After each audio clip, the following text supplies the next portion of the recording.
৭৫-এর পর 15ই আগস্টের পর রুদ্ধ হয় দেশের উন্নয়ন ও গণতন্ত্রের পথ চলা। বাঙালির ললাটে অঙ্কিত হয় কলঙ্কের তিলক। জাতির পিতাকে আমরা রক্ষা করতে পারিনি। সন্তান হিসাবে এটা আমাদের চরম অদক্ষতা, অক্ষমতা। জাতি হিসাবেও এটা আমাদের অমার্জনীয় ব্যর্থতা।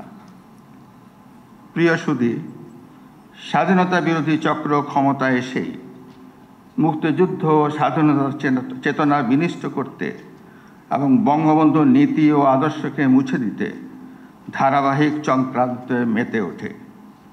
মুক্তিযুদ্ধ ও স্বাধীনতার ইতিহাসকে বিকৃত করার ভিন্ন পদক্ষেপ গ্রহণ করে। তাই তো স্বাধীনতা বিরোধী সেই নেতৃবৃন্দের গাড়িতে স্বাধীনতার পতাকা উঠতে দেখা যায়। মহান মুক্তিযুদ্ধে বাংলাদেশ অর্জিত স্বাধীন বাংলাদেশের পতাকা উঠতে দেখা যায়।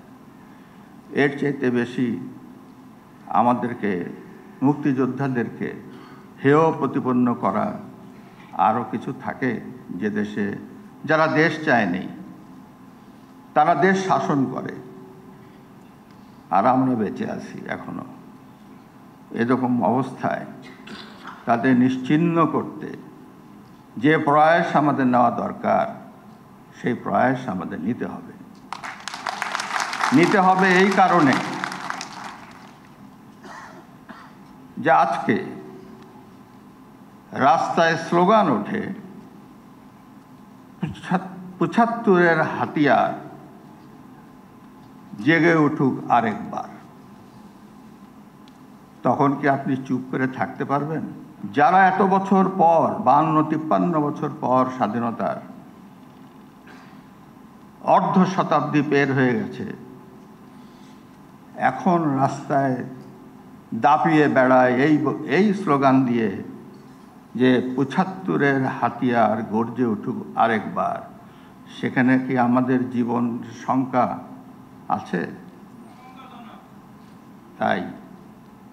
তাই তো ৭১-এর ঘাতক দালাল নির্মূল কমিটির প্রয়োজন।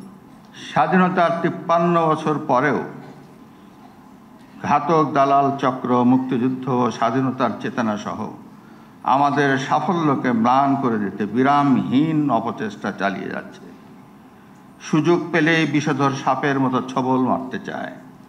এরা দেশের উন্নয়ন ও গণতন্ত্র বিশ্বাস করে না, মানবিক অধিকার ও পরম সহিষ্ণুতায় বিশ্বাস করে না। এরা নিজেদের ও তাদের দেশি বিদেশি প্রভুদের স্বার্থে দেশ ও জনগণকে ব্যবহার করতে চায়।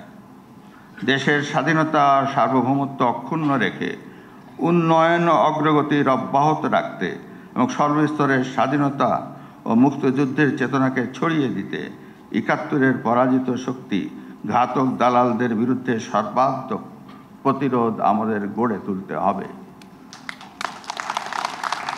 এ লক্ষ্যে মুক্তিযুদ্ধের পক্ষের সকল শক্তি ইস্পাত কঠিন ঐক্যের বিকল্প নাই।